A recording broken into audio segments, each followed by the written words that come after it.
El día de hoy, Octavio Romero expuso algunas cosas sobre los contratos de Baker Hughes, pero para entrar vamos a recordar este momento en el que, Xóchitl Gálvez pide a la auditoría que se revisen los contratos de Pemex con Baker Hughes. La senadora panista anunció en aquella vez que recurriría a las autoridades americanas por la posible irregularidad que implica a Pemex, que cotiza en Bolsa de Valores de ese país, y en México la Fiscalía General de la República no actuará. Esto decía Xóchitl Gálvez. La senadora del PAN solicitó a la auditoría que revise los contratos y sus filiales con la empresa Baker Hughes en el periodo 18 al 21, en tanto que alista una denuncia en Estados Unidos por un posible conflicto de intereses en estas contrataciones. Todo esto con el show y las mentiras de Latinus respaldadas por Aristegui, que lo agarraron como bandera política Xóchitl Gálvez y compañía, los senadores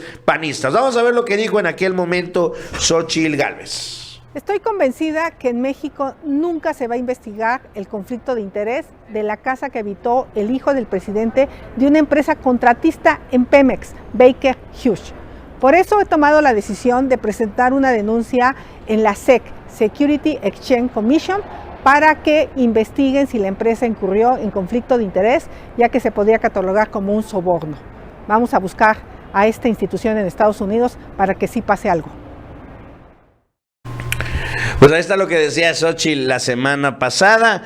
Y el día de hoy se presentó Octavio Romero Oropeza, titular de Petróleos Mexicanos, a aclarar algunas cosas que se han venido virtiendo a través de las redes sociales y de los medios de comunicación. El director Octavio Romero respondió a la columnista Penilei Ramírez y desconoce los diversos tipos de contratos que se manejan en Pemex. Esto dice Octavio Romero de la columna del Reforma. Vamos a verlo.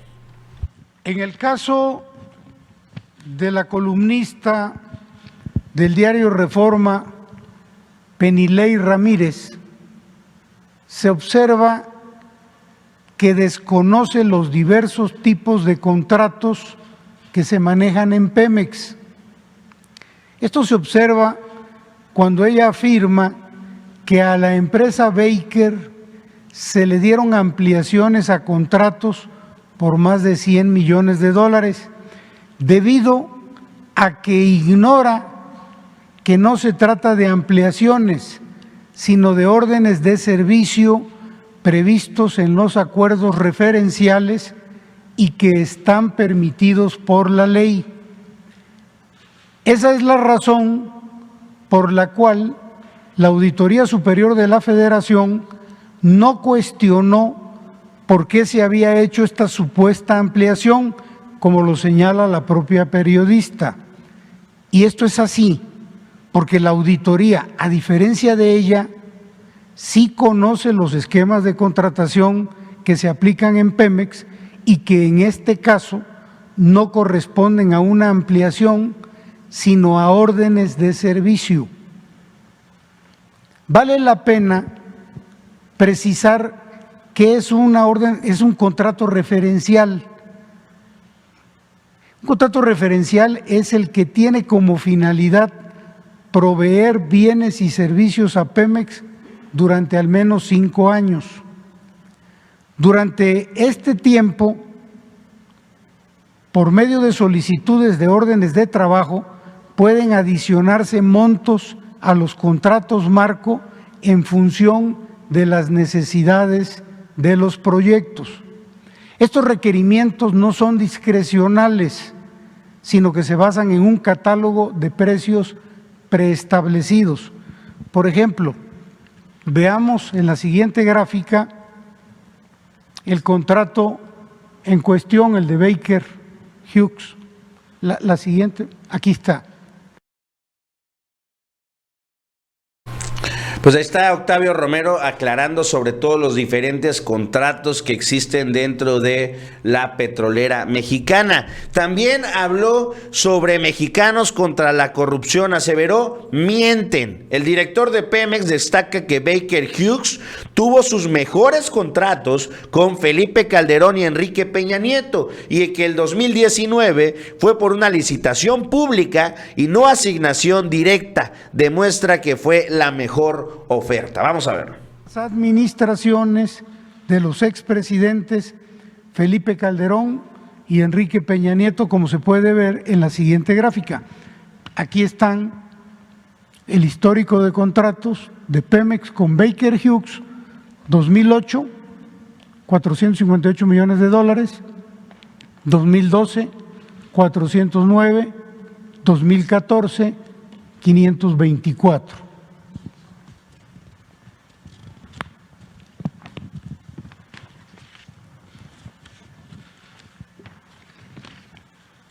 La Asociación Civil Mexicanos contra la Corrupción y la Impunidad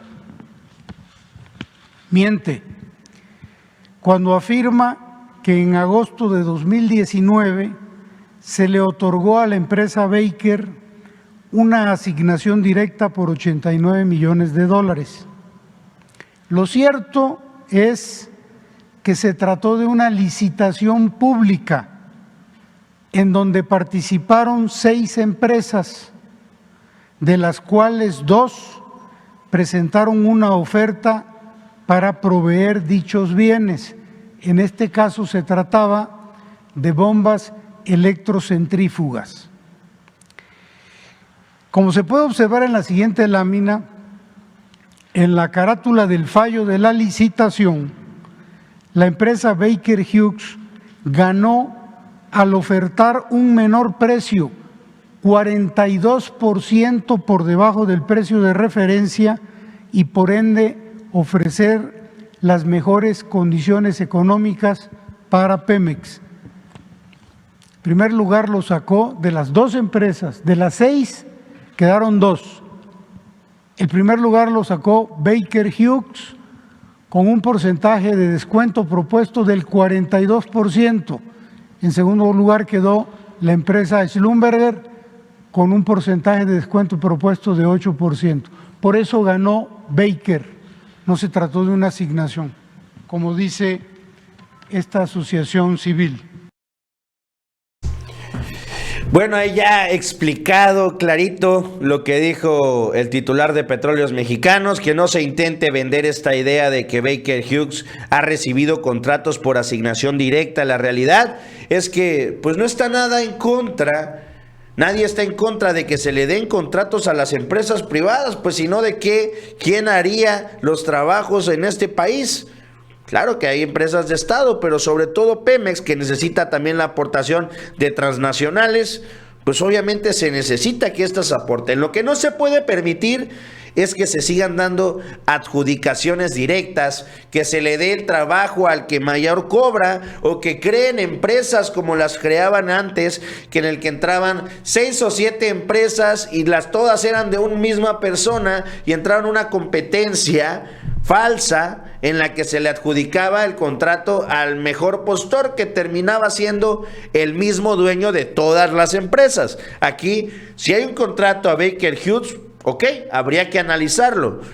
Si vemos que dentro de toda la competencia que hubo para poder ganar la licitación de este contrato fue el mejor, pues no hay nada que hablar. Yo no sé, yo lo digo porque yo he entrado a Compranet y he participado en algunas licitaciones a nivel estatal y federal anteriormente. Antes de que me dedicara a esto, participábamos en este tipo de licitaciones y tienes que cumplir ciertos documentos y requisitos. Y obviamente, si hay 5 propuestas y hay una mejor que la tuya en cuanto a precio y servicio, pues no te la van a dar a ti. Es lógico. Lo que no se debe de satanizar es este tipo de contratos que se dan. Si se garantiza que se le dio al mejor postor, pues adelante. Lo que ya no se da son estas adjudicaciones directas que sí daba Peña y que sí daba Calderón y que ellos mismos asignaban el precio. ¿Por qué?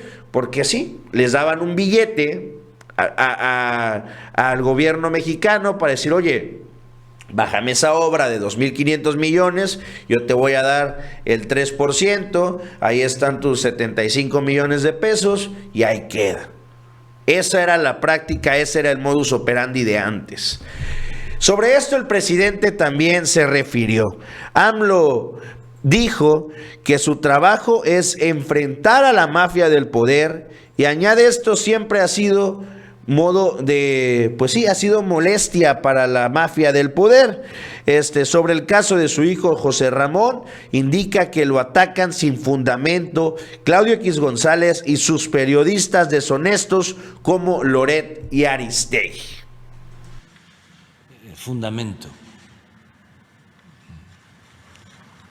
Una campaña de desprestigio, claro, no en contra de José Ramón. Lamentablemente los hijos de uno tienen que pagar por lo que hacen sus padres, y como mi trabajo es enfrentar a la mafia del poder y llevar a cabo junto con muchos otros mexicanos un proceso de transformación, pues no es en contra de él de manera directa, aunque los dañen, es en contra mía. ¿Sí? Es Claudio X González porque pues eran los dueños o se sentían los dueños de México, con periodistas deshonestos como Carmen Aristegui, periodistas no solo deshonestos, sino corruptos y mercenarios, capaces de inventar cualquier situación, como Loret de Mola, la señora que está con Claudio X González, que pertenece al grupo de Aguilar Camín, María Amparo Casal. Entonces, afortunadamente, siempre, como decía el poeta Díaz Mirón, he salido de la calumnia ileso. Por eso es muy importante la honestidad. No se puede transformar un régimen de corrupción, de injusticias, de privilegios. No se puede enfrentar a una mafia de poder sin autoridad moral.